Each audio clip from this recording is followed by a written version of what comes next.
The Lord be with you. A reading from the Holy Gospel according to John.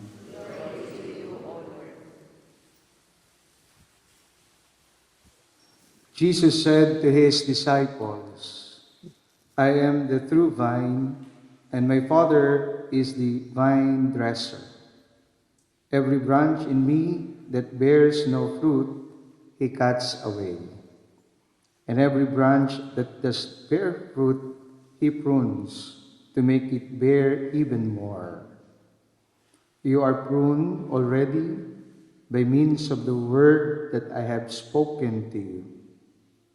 Make your home in me as I make mine in you. As a branch cannot bear fruit all by itself, but must remain part of the vine. Neither can you unless you remain in me. I am the vine, you are the branches. Whoever remains in me, with me in him, bears fruit in plenty. For cut off from me, you cannot do nothing. Anyone who does not remain in me is like a branch that has been thrown away. He withers. These branches are collected and thrown on the fire, and they are burned. If you remain in me and my words remain in you, you may ask what you will, and you shall get it. It is the glory of my Father that you should bear much fruit, and then you will be my disciples. My sisters and brothers, the Gospel of the Lord.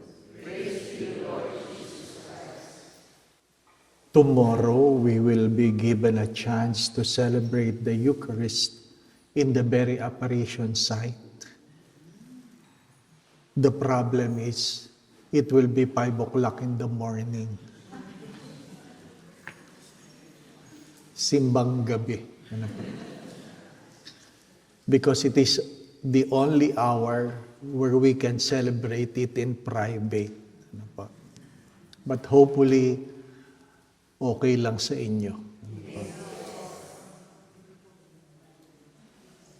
The first reading speaks of the requirement being circumcised to be among the people of God. And it's good to ask the question, does being circumcised make you a better person? And the answer is not, will always be no. It is more about hygiene rather than rituals. What is the connection with the first reading in the gospel when Jesus said, I am the vine and my Father is the vine dresser? Simple. Have you asked questions like, what are the things I can do to make myself better? What are the things I can do to make myself better? I would humbly confess, ang pinakamahirap bigyan ng retreat, kapwa-pari. Pag sinabing, baka naman pwede ka magbigay ng retreat, ano po, para sa pari, patawarin ako, pero naghahanap ako ng dahilan na hindi ako. Ano po. Pero hindi naman ako nagsisinungaling kay Father Joel. Ano po. Maraming beses na kasi nag-invite yan, talagang hindi ako pwede. Ano po. Buti na lang. Bakit mahirap? Because sometimes when you reach a certain point in life, you easily entertain the thought, alam ko na yan. Di ba, no? Alam ko na yan. Kaya nga, ang pinakamahirap na pasyente, doktor. Di ba? No? Kasi alam nila yung sakit nila eh. Alam ko na yan. And that's the reason many of us failed to grow. Because we thought we have already reached the pinnacle of success. The readings of today reminds us of what? A common saying, the biggest room is the room for improvement. The biggest room is the room for improvement.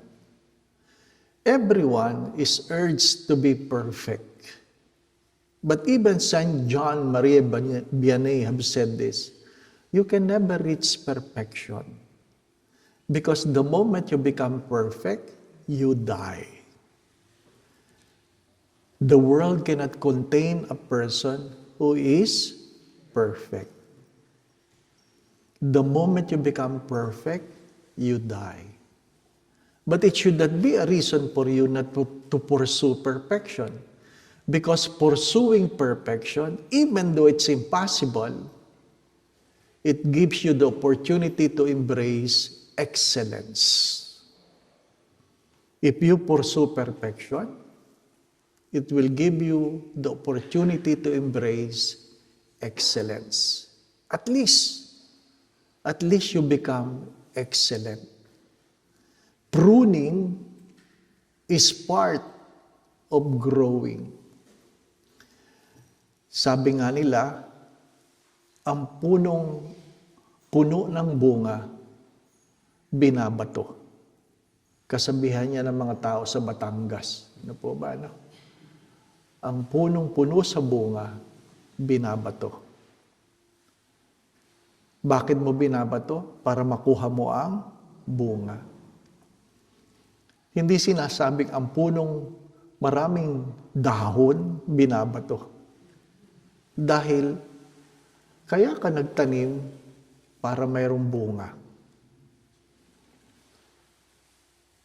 In our drive, in our travel, I think this time you will notice vineyards that are not necessarily empty but lack of leaves. This is the time they remove all the leaves of the vine. Why? Because for a vine to be fruitful, it must absorb sunlight and wind. The leaves prevent the vine from receiving sunlight. Ano po? So, pag tiningnan mo, pangit, parang patay na. Pero, yung pala mamumunga ng masagana. Today, I would like to ask you, what are the things you think God is asking you to let go so that you can grow more in your spiritual life? What are the things God is asking you so that you can grow more in your spiritual life? Things you let go, they are not necessarily sinful, but it prevents you from growing. Sabi ng isang manunulat, sabi niya, angels fly not because they have wings, but because they are so light. Ang mga anghel ay lumilipad hindi dahil meron silang pakpak, kundi dahil sila ay sadyang magaan. Bakit sila magaan? Wala silang bitbitin. Wala silang baggages. Wala silang luggages. Ano po? Tayo nga, kasi simula pa lang ng pilgrimage, puno na ang bag, di ba ba? Ha? Habang kinakamada yung sabi ko, bawal manganak, ha? Wala nang paglalagyan. Ano po? Wala nang paglalagyan. Kasi talagang naninigurado tayo, di po ba? Kahapon, May nagtanong, Father, gutom ka na ba? Bawal magutom sa diabetes. Ano po? Diabetic. Ha? Yung isa talaga, naglabas talaga ng isang bag ng chichirya, di ba ba? Ha? Sadya talagang merong ganon. Ano po? Sadyang ganon. Pero pag malapit na tayo, pauwi na tayo, mas marami ang mamimigay. Bakit? Ayaw na nilang iuwi yan eh. Ipapakain na nila yan. Oh, maglalabasan yan. Maglalabasan. Kasi kailangan ng space sa luggage eh. Di ba ba? What are the things you don't really need? Ano po? Anong tawag ng mga babae doon? Yung outfit for the day, ano doon? OOT, ano? OOT, outfit of the day. Oh, grabe, dito ko lang natutunan sa pilgrimage ko. Oo. Kaya noon, nung ko lang naintindihan, pag may nagpapakuha ng picture, Father, whole body whole body. Hindi yung view, ano po? Yung sinuot. Whole body, di ba? Para kita yung sapatos, ano po? Kaya pala, ang bigat-bigat ng luggage nito, ano po? Pasalamat ka, malamig, isang jacket lang ang dala mo. Hindi. Iba't iba. Para alam na mayroon siyang iba't ibang suot, di ba ba? Alam niyo sa langit, isa lang ang damit. Ha? Kaya mag-practice na kayo. Ano pa? Hindi naman side A, side B. Di ba ba? Ha? Pero hindi kailangang sobra. Seriously.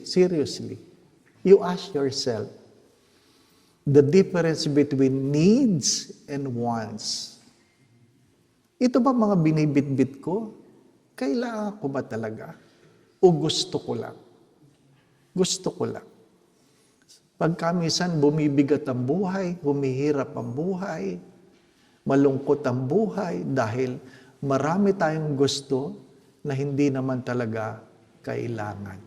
Di po ba, ano? Hindi ko tungkulin na pagbawalan kayo. Pero magandang itanong yon.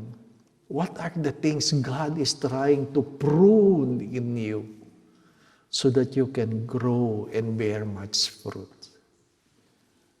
Take note, they are not necessarily bad. They are not necessarily wrong. They are not necessarily sinful. But sometimes, if you want to be free, if you want to grow more, you need to let go of something you have been carrying. Di po ba? Ano sabi nila? If you want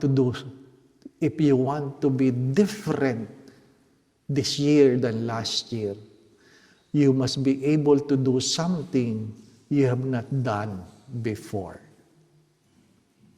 If you want to be different, if you want to be better, you must be willing to do something you have not done before. Masarap ang breakfast, no? Pag diabetic ka, mas mahirap yung masarap. Talagang tinitingnan mo lang, sasabihin mo, nakakain na ako nito dati. Oh, di ba, no? Mahirap yung nilalantakan mo yung bawal, no? Kain ka ng kain. Tapos, ang taas ng blood sugar ko.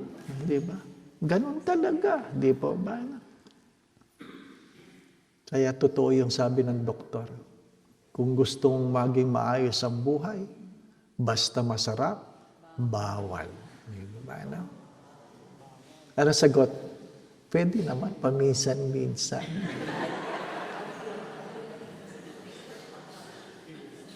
I hope you know better. As we continue in this celebration, yes, let us ask the Lord to bless us with the grace to look at growth not as a problem, to look at growth as a way of God saying, I love you. Amen. Going back to what I've said, do not be afraid to grow. But sometimes in growing, we need to let go of a lot of things. Things that make us comfortable. Sabi nga nila, the number one enemy of growth is comfort.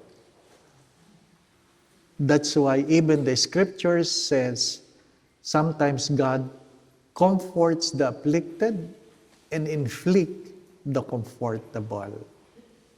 The Lord be with you. And may Almighty God bless you and your family, the Father, the Son, and the Holy Spirit. The Mass had been offered. We go in peace to love and serve the Lord.